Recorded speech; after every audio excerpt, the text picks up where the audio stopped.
قال المصنف رحمه الله تعالى ونفعنا به في الدارين آمين. الإيذاء. ثم إن قريشا اشتدت في معادتها لرسول الله صلى الله عليه وسلم وأصحابه. أما رسول الله صلى الله عليه وسلم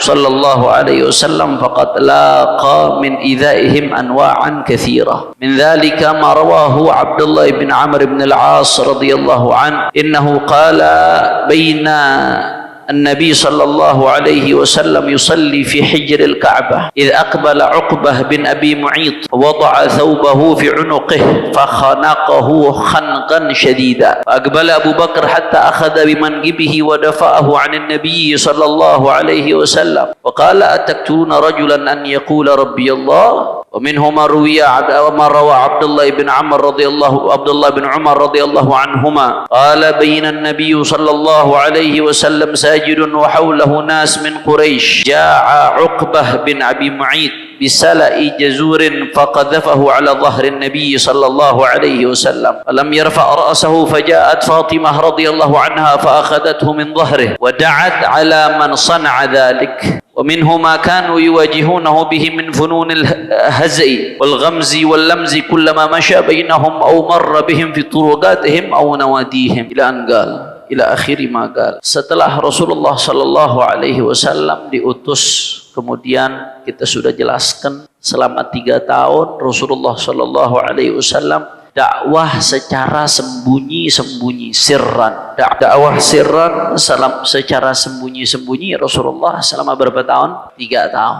Setelah itu bagaimana kita sudah jelaskan, Allah Subhanahu wa taala memerintahkan baginda Nabi besar Muhammad sallallahu alaihi wasallam untuk dakwah secara jahran, cara terang-terangan. Begitu Rasulullah sallallahu alaihi wasallam memulai dakwah secara jahran, secara terang-terangan, penduduk Mekah, kaum Quraisy dan siapapun yang ada di Mekah diajak untuk memeluk agama Islam, diajak untuk meninggalkan menyembah berhala, diajak untuk meninggalkan kebiasaan-kebiasaan jahiliyah, diajak untuk beriman kepada baginda Nabi Muhammad sallallahu alaihi wasallam sebagai utusannya Allah Subhanahu wa taala. Ketika Rasulullah mulai terang-terangan, disinilah tantangan, rintangan yang begitu dahsyat, luar biasa ada di hadapan baginda Nabi besar Muhammad sallallahu alaihi wasallam. Luar biasa. Baik Rasulullah ataupun sahabat-sahabat yang jumlahnya saat itu masih sedikit yang ada di barisannya Rasulullah sallallahu alaihi wasallam. Maka di sini Syekh Al-Buti menjelaskan Rasulullah menghadapi begitu banyak gangguan yang luar biasa, yang kalau dibandingkan dengan gangguan yang kita rasakan sekarang, sedahsyat apapun kiai, habib, ustadz,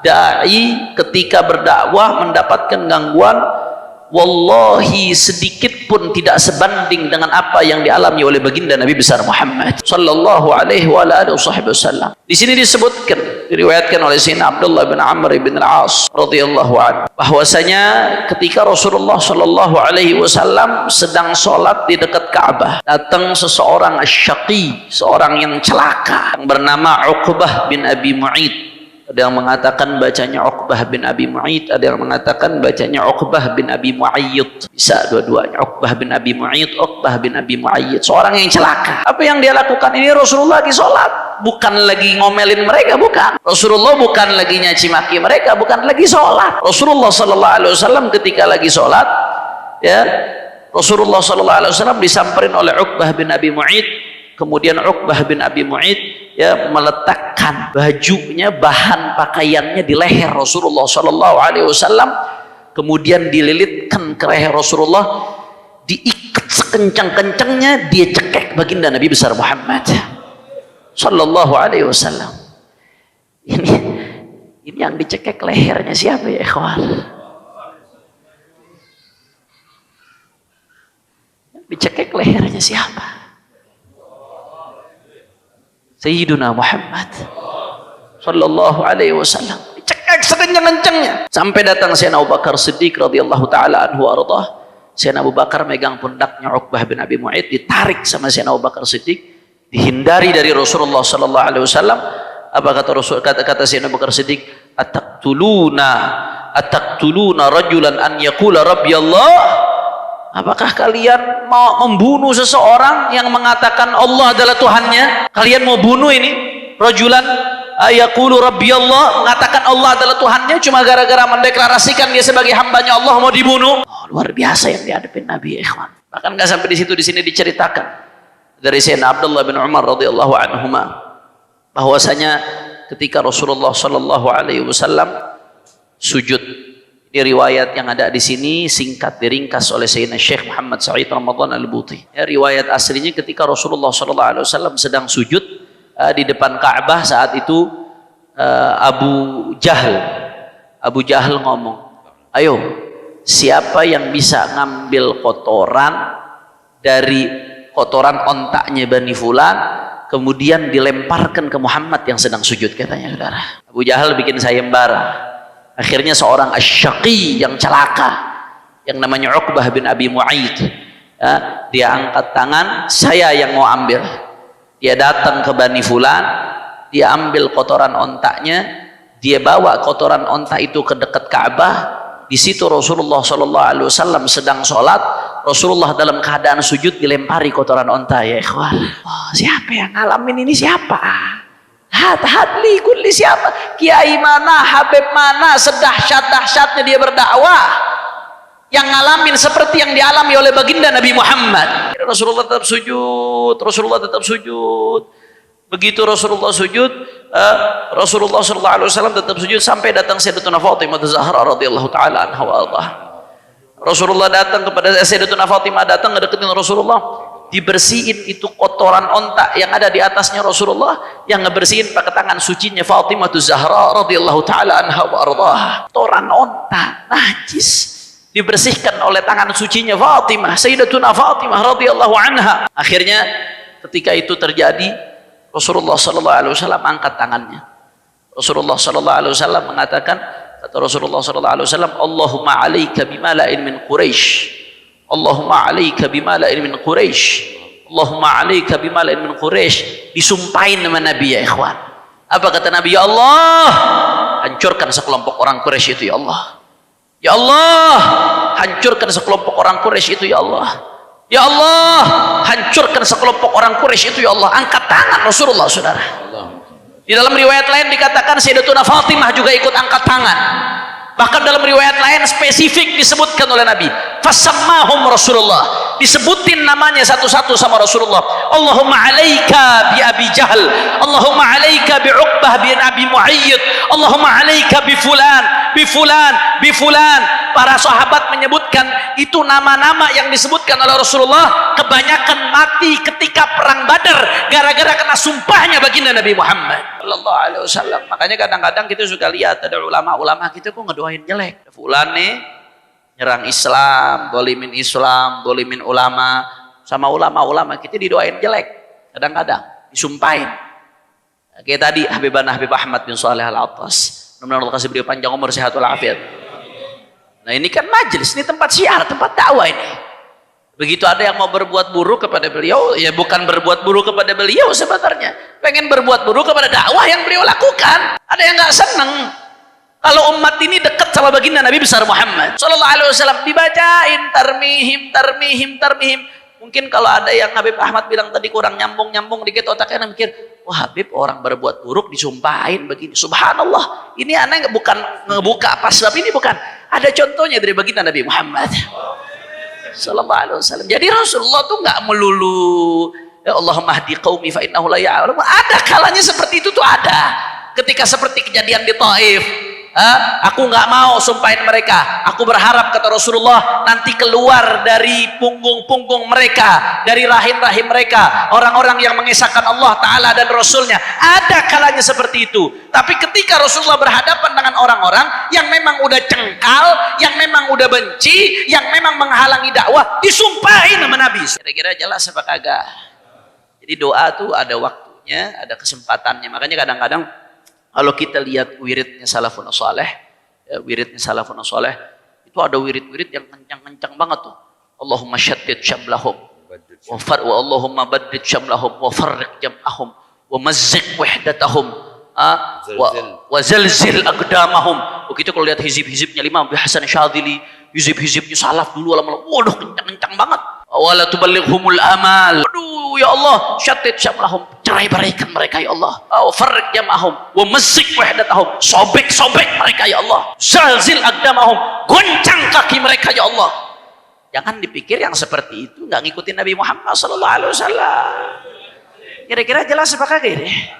Jadi Rasulullah sendiri kadang tuh doa, ada kalanya Rasulullah doa lembut, ridho, ikhlas. Rasulullah nggak nyumpahin balik orang yang zalimin Rasulullah. Tapi ada kalanya keadaan-keadaan tertentu Rasulullah da'a alaihim, disumpahin oleh Rasulullah sallallahu alaihi wasallam karena yang mereka musuhi bukan Rasulullah. Kalau yang di Taif mereka nggak tahu. Mereka kena korban propaganda yang di Taif itu, sehingga mereka musuhin Nabi. Nabi tahu mereka ini korban propaganda. Didoain oleh Rasulullah, Allahumma hadi qaumi fa innahum la ya'lamun. Kasih hidayah kaumku. Mereka nggak tahu ya Rasulullah. Tapi yang di Makkah ini mereka nggak kena korban propaganda.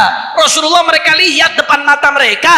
Mereka tahu Rasulullah lam yujarrab lahul kadzib qat. Mereka tahu Rasulullah nggak pernah bohong. Mereka tahu Rasulullah nggak ada kepentingan harta. Mereka tahu Rasulullah nggak ada kepentingan wanita. Mereka tahu yang didakwahkan oleh Rasulullah adalah hak. Hanya saja berbenturan dengan kepentingan mereka, hawa nafsu mereka. Akhirnya mereka halangi, mereka perangi Nabi karena kecongkakannya disumpahin nama baginda Nabi Muhammad. Kira-kira jelas apa kagak? Paham atau tidak? Insya Allah. La ilaha illallah. Ini yang disebutin oleh Syekh Al-Buti. Beliau mengatakan yang saya sebutkan di sini nih sedikit, kata beliau. Yang disebutin di kitab-kitab yang kalau saya sebutkan semua ini bisa berhalaman-halaman. Makanya beliau ngasih rujukan, lihatlah, coba buka Sirah Ibn Hisham atau kitab Sirah Nurul Yakin Lil Khudari atau kitab-kitab sirah yang lain, kata beliau. Waduh, tantangan dakwahnya Rasulullah luar biasa ya, ikhwan. Nggak main-main, nggak enteng tantangan dakwahnya Rasulullah sallallahu alaihi wasallam. Belum lagi caci makinya mereka terhadap Rasulullah. Belum lagi di jalan-jalan mereka ngomongin Rasulullah sallallahu alaihi wasallam. Luar biasa. Bahkan ya kita nih ya, kalau lagi berjuang dimusuhin sama orang lain biasa, sakit tapi biasa. Tapi kalau dimusuhin sama saudara sendiri, darah daging sendiri, itu sakitnya double, luar biasa ya kawan. Dan itu dialami oleh baginda Nabi Muhammad sallallahu alaihi wasallam. Abu Lahab, pamannya Nabi, yang gembira ria ketika Rasulullah lahir. Allahumma shalli ala Muhammad, Allahumma shalli ala Muhammad. Gembira ria ketika Rasulullah lahir sampai dia merdekakan budaknya Zuwaibah. Dia merdekakan, senang ketika Rasulullah sallallahu alaihi wasallam lahir. Tapi begitu Rasulullah mendeklarasikan dirinya sebagai utusan Allah atas perintah Allah, salah satu yang paling depan musuhi Rasulullah pamannya sendiri, saudara. Itu sampai-sampai diriwayatkan yang namanya Abu Lahab itu rajin istiqomah setiap hari naruh kotoran di depan rumahnya baginda Nabi Muhammad sallallahu alaihi wasallam. Pamannya sendiri dimusuhin orang sakit, tapi dimusuhin darah daging sendiri, saudara, jauh lebih sakit. Dan itu dialami Rasulullah sallallahu alaihi wasallam. Udah full. Bahkan di sini dikatakan ya, Syekh Al-Buti meriwayatkan ketika Rasulullah jalan di jalan-jalan fisikah Makkah, di gang-gang yang ada di Makkah, itu apa yang terjadi? Orang-orang kufar Quraisy dari rumah-rumah mereka lemparin debu ke Rasulullah, taburin debu ke Rasulullah, dia lemparin debu ke Rasulullah sallallahu alaihi wasallam. Sampai-sampai begitu Rasulullah pulang ke rumahnya, faqamat ilaihi ihda banatih taghsilu anhu turab wa hiya tabki. Salah satu anak perempuan ini hatinya luar biasa, ikhwan. Anak perempuan ini beda sama anak laki. Kedekatannya, hubungan batin anak perempuan sama ayah beda sama anak laki. Yang namanya anak perempuan tuh biasanya lebih perhatian sama bapaknya, lebih sayang sama bapaknya, lebih sensitif kalau bapaknya kenapa-napa. Salah satu anak perempuannya Rasulullah sallallahu alaihi wasallam yang masih kecil, ketika Rasulullah dilempari pasir sampai ke rumah, itu Rasulullah di tubuhnya, di kepalanya banyak pasir, saudara. Itu salah satu anak perempuannya sambil nangis bersihin pasir dari kepalanya Rasulullah sallallahu alaihi wasallam, bersihin pasir dari badannya Rasulullah. Apa kata Rasulullah ketika anak perempuannya nangis? Ya bunayyah, ya bunayyah la tabki fa innallaha mani'un abak. Ini anak perempuan lagi khawatir, anak perempuanku jangan nangis, Allah akan menjaga ayahmu, Allah akan mencegah keburukan dari ayahmu. Allahumma shalli ala Rasulillah, Allahumma shalli wa sallim barik alaihi. Itu baru Rasulullah, belum lagi para sahabat. Oh, kalau kita ceritain bagaimana perjuangannya para sahabat luar biasa ya ikhwan. Bagaimana Sayyidina Bilal bin Rabah radhiyallahu taala anhu wa ardhah, disiksa di tengah terik matahari, di tengah padang pasir. Ini di Timur Tengah kalau udah musim panas itu luar biasa. Di sini ente siang masih bisa jalan nggak pakai sendal. Itu pun kaki kita rasanya pengen melepuh kalau jalan di atas aspal nggak pakai sendal. Ente coba musim panas datang ke Madinah. Ini zaman sekarang yang udah banyak AC nih. Ente datang ke Madinah, ente jalan di atas batu-batu musim panas, ente jalan. Kalau nggak kaki ente langsung melepuh semuanya, mengelupas itu kulit. Panasnya nggak main-main di sana. Panasnya luar biasa. Itu Sayyidina Bilal bin Rabah radhiyallahu taala anhu ardhah direbahin di siang hari musim panas, dibuka bajunya, diletakkan batu besar di atas dirinya, saudara. Diletakkan batu besar, dijemur, disuruh murtad, jawabannya ahad, ahad. Allah, Allah. Disuruh kufur, jawabannya ahad, ahad. Allah, Allah. Hanya kelewatan. Kalau ada orang udah lihat bagaimana perjuangannya para sahabat, terus mau kurang ajar sama para sahabatnya Nabi Muhammad. Siapa ente? Siapa ente mau kurang ajar para sahabat Rasulullah SAW? Wah, kalau kita jelasin luar biasa. Sampai-sampai ya pada saat Rasulullah SAW sedang tiduran di atas selimutnya. Jadi selimutnya dijadiin bantal. Mutawassidun bibi burdatan. Rasulullah menjadikan burdah selimutnya sebagai bantal. Ketika Rasulullah di bawah naungan Ka'bah, Rasulullah tiduran rebahan, selimutnya dijadiin bantal sama Rasulullah. Ketika itu para sahabat, khususnya sahabat Khabbab ibnul Arad, panjang ini ceritanya kalau kita mau ceritain. Waktu yang singkat saya nggak ceritakan. Saat itu lagi dapat luar biasa tantangan. Akhirnya ini dia datang ke Rasulullah, ya Rasulullah, ala tad'ullah lana, ya Rasulullah doain kita dong, ya Rasulullah, supaya kita bisa lolos nih dari cobaan yang begitu dahsyat yang kita hadapi saat ini, ya Rasulullah. Ala tad'u lana, tidaklah engkau mendoakan kami ya Rasulullah, tidaklah engkau mendoakan kami ya Rasulullah. Akhirnya Rasulullah faqa'ada wa huwa muhmarrul wajhi. Rasulullah begitu dengar ada sahabatnya yang kelihatannya seolah-olah kelihatannya kayak ngedon gitu, kayak ngedon. Ya Rasulullah, tidaklah engkau mendoakan kami, kok cobaan yang kami dapatkan sampai seperti ini. Kelihatannya seolah-olah, padahal enggak. Rasulullah SAW begitu lihat kayak ada tanda-tanda kendor, saudara, padahal enggak seperti itu. Rasulullah langsung duduk. Apa kata Rasulullah? Laqad kana man qablakum la yumshat bimasyatil hadid ma duna 'idhamihi min lahmin aw 'asab ma yusrifuhu dzalika 'an dinihi. Kata Rasulullah, dulu orang-orang sebelum kalian disisir kulitnya pakai sisir panas, saudara, dari besi. Kulitnya tuh disisir, dikerok pakai sisir panas dari besi, sampai-sampai tulangnya nggak ditutup lagi dengan daging atau dengan otot. Dagingnya rontok, ototnya rontok, saudara. Disisir pakai sisir panas dari besi, subhanallah, sampai rontok itu tulang, rontok itu semuanya, saudara. Tapi kata Rasulullah, mayasrifuhu dzalika an dinih, tapi itu tidak membuatnya berpaling dari agamanya. Seperti ceritanya Masyitah, Masyitah tukang sisirnya, apa namanya, Fir'aun. Masyitah, luar biasa cobaan yang dihadapi, saudara, luar biasa. Tapi itu kata Rasulullah nggak membuatnya berpaling dari agamanya. Apa kata Rasulullah? Wa la yutimmanallahu hadzal amr hatta yasira ar-raqib min San'a ila Hadramut la yakhaf illallah. Enggak usah khawatir, Allah akan ngasih kita kemenangan, saudara. Sampai-sampai nanti ada orang yang jalan dari San'a ke Hadramut. Rasulullah nyebut dari San'a sampai Hadramut, disebut kata Rasulullah. Sampai-sampai nanti ada orang yang berjalan dari San'a ke Hadramut. Kalau tadinya nggak aman, tadinya dia takut dibunuh oleh kufar, tapi begitu Islam berkuasa, semuanya akan Islam, Allah diberikan kemenangan. Sampai-sampai ada orang nanti berjalan dari San'a ke Hadramut, dia tidak takut apa-apa kecuali Allah Subhanahu wa ta'ala. Masya Allah, kira-kira jelas atau tidak? Ini baru sedikit. Ini baru sedikit, sekelumit kecil bagaimana cobaan, rintangan yang dihadapi oleh Rasulullah dan sahabatnya. Hikmah apa yang bisa kita petik? Yang pertama, jangan cengeng. Jangan cengeng. Kalau berjuang, jangan cengeng, ikhwan. Hikmatullah, kalau kau memang ingin jadi bagian dari perjuangan, berarti kau adalah salah satu pewarisnya baginda Nabi besar Muhammad sallallahu alaihi wasallam. Al ulama warathatul anbiya, ulama waris para nabi.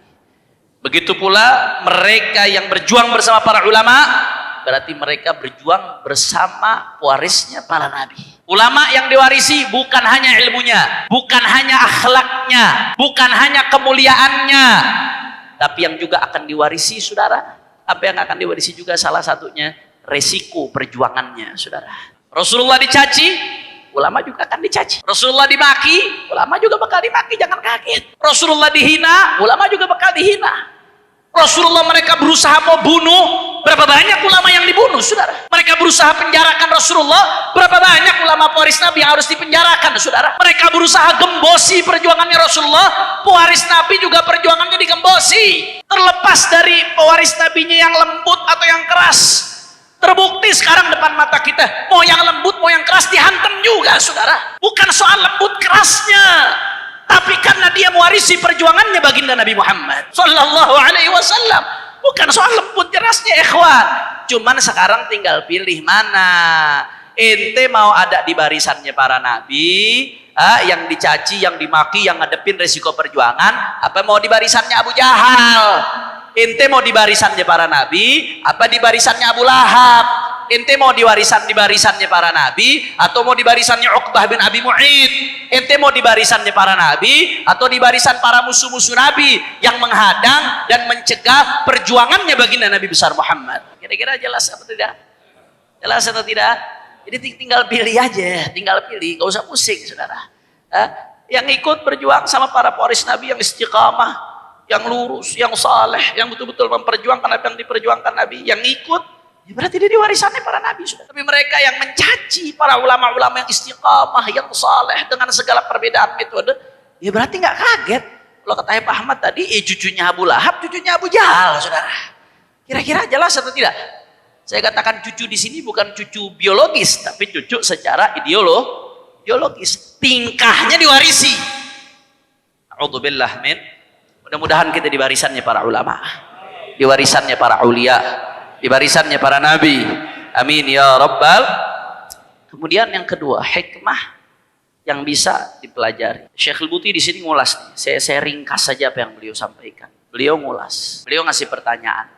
Andai di awal perjuangannya Rasulullah Sallallahu Alaihi Wasallam, andai di awal Rasulullah menyampaikan perjuangan secara terbuka, dakwah jahron, Rasulullah mau langsung menang, kira-kira Allah mampu atau tidak? Andai saat itu Allah pengen menjadikan begitu Nabi ngomong semuanya satu kota Makkah langsung Islam, Allah mampu atau tidak? Allah bisa atau tidak?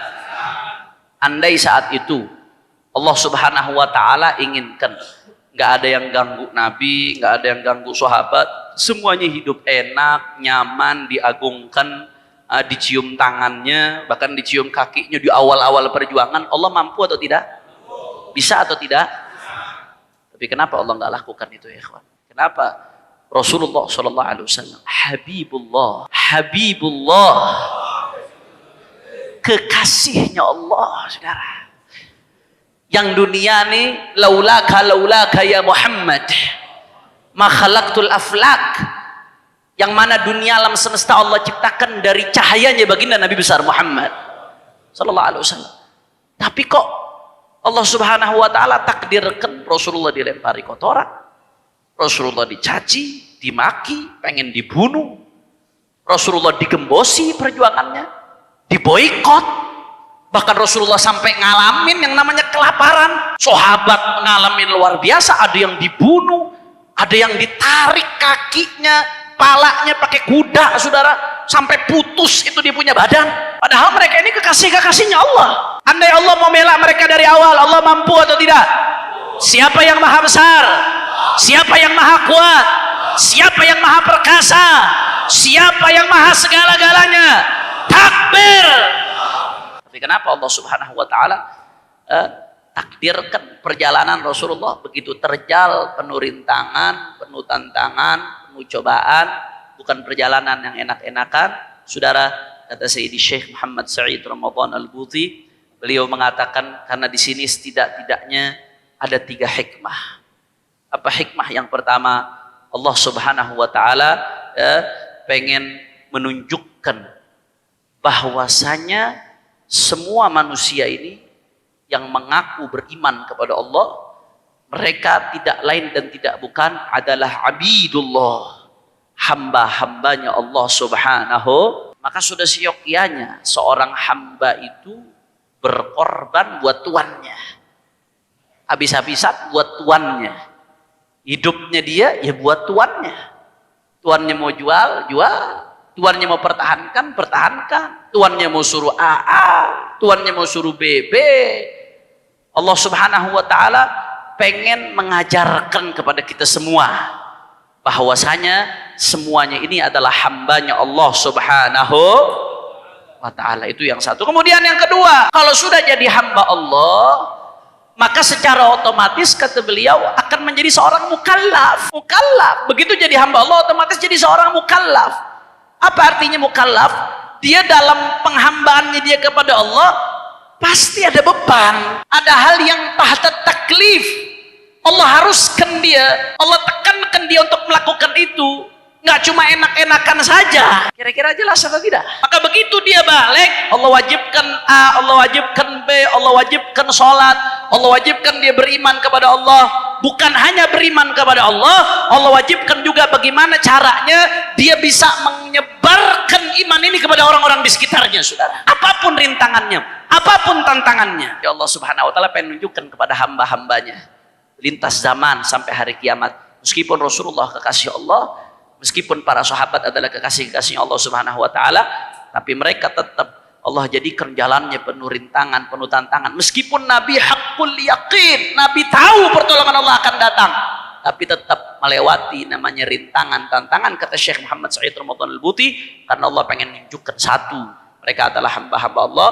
Yang kedua, mereka adalah hamba Allah yang mukallaf menjadi hamba Allah. Wa ma khalaqtul jinna wal insa illa liya'budun. Pasti ada yang namanya bebannya, ada cobaannya, ada rintangannya, agar betul-betul tulus menjadi hambanya Allah subhanahu wa ta'ala. Dan yang ketiga ya ikhwan, ini yang paling penting nih, ini yang Habib Ahmad sering singgung nih.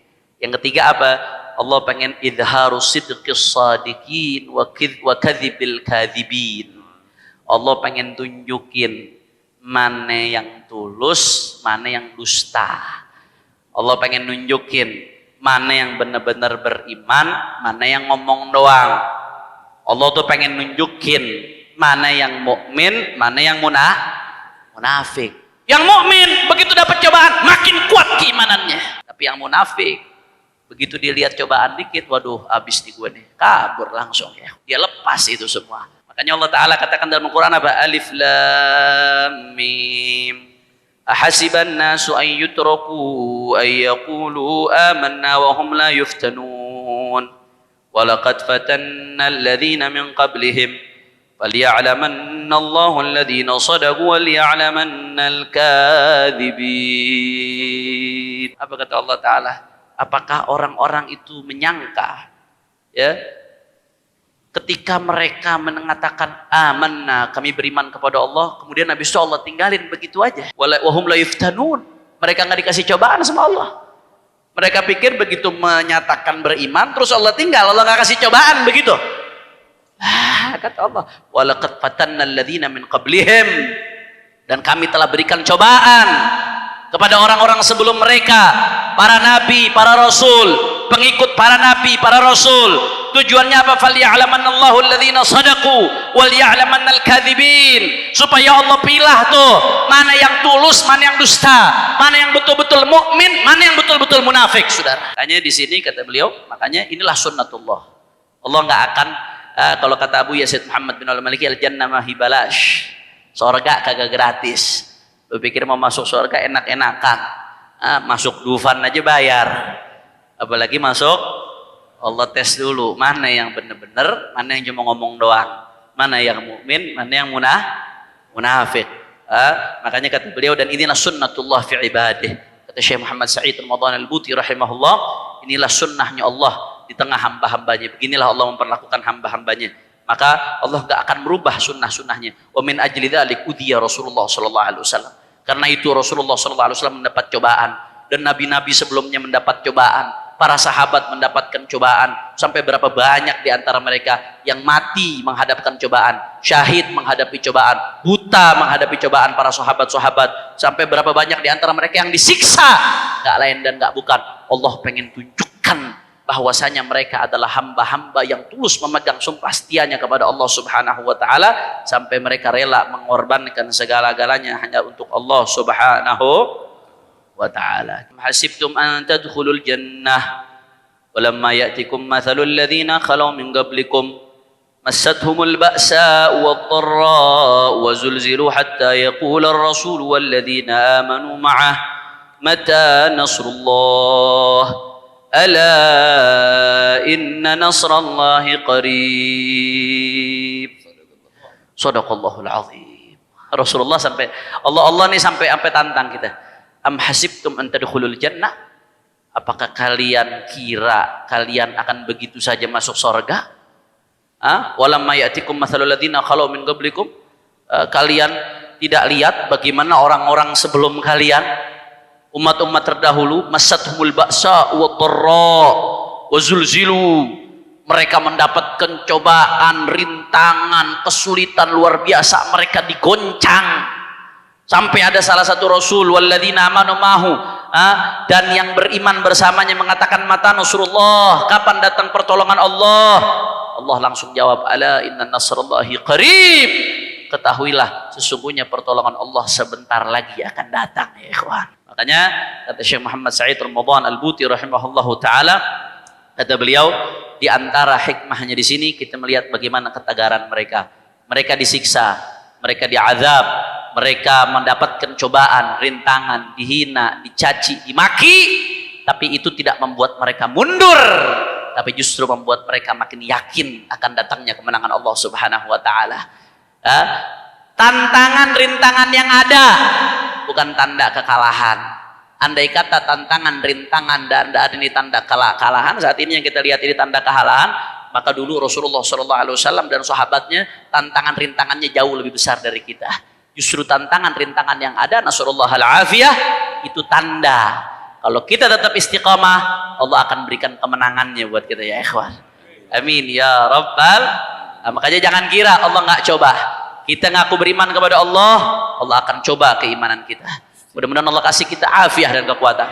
Kita ngaku beriman, cinta kepada Rasulullah, Allah akan coba sejauh mana kecintaan kita kepada Rasulullah SAW. Termasuk kita ngaku cinta kepada sahabatnya Rasulullah SAW, Allah akan coba sejauh mana kecintaan kita kepada para sahabat Rasulullah. Termasuk kita ngaku cinta kepada ahlul baitnya Rasulullah, kepada anak cucunya Rasulullah SAW, Allah akan coba. Ini goyang apa kagak nih? Ini goyang apa kagak? Jangan dipikir nggak dicoba. Para dzurriyyahnya Rasulullah dengan adanya cobaan nggak menjadi terhapus, saudara yang Habib Ahmad katakan. Tapi yang ngaku-ngaku ini justru yang akan dicoba oleh Rasulullah Sallallahu Subhanahu Wa Taala. Jangan Allah pikir ente ngaku beriman terus Allah tinggalkan begitu saja. Akan dicoba oleh Allah Subhanahu Wa Taala. Yang tegar menghadapi cobaan, mereka yang akan mendapatkan kebahagiaan di dunia wal akhirah. Amin ya rabbal. Mudah-mudahan Allah berikan kita kekuatan iman. Allah berikan kita kekuatan yakin. Amin. Allah selamatkan kita di dunia wal akhirah. Amin. Allah tuntun kita hidup dalam keadaan la ilaha illallah Muhammadur Rasulullah sallallahu alaihi wasallam. Cinta Allah, cinta Rasul, cinta sahabat, cinta ahlul bait, cinta aulia, cinta orang-orang saleh sampai kita husnul khatimah dan dikumpulkan bersama mereka di akhirat nanti. Allahumma ja'al jam'ana hadza jam'an marhuma wa tafarruqana min ba'dihi tafarruqan ma'suma wa la taj'al ahadan fina wala minna wala ma'ana syaqiyan wala mahrum birahmatika ya arhamar rahimin walhamdulillahi rabbil alamin. Ini saja yang saya sampaikan. Mudah-mudahan yang sedikit ini yang saya sampaikan bisa bermanfaat. Amin. Sebetulnya yang Habib Ahmad sampaikan tadi itu jauh lebih dari cukup. Saya datang di sini mustamid karena saya datang bukan karena jadwal ngajar, bukan karena rindu pengen dengerin ilmu dari Habib Ahmad. Allah. Cuman kenapa saya ngajar imtithalan li amri? Karena pengen ngarepin doa dan pandangan dari beliau, pengen ngambil berkah. Mudah-mudahan Allah turunkan keberkahan buat kita. Ini saja. Wassalamualaikum warahmatullahi wabarakatuh.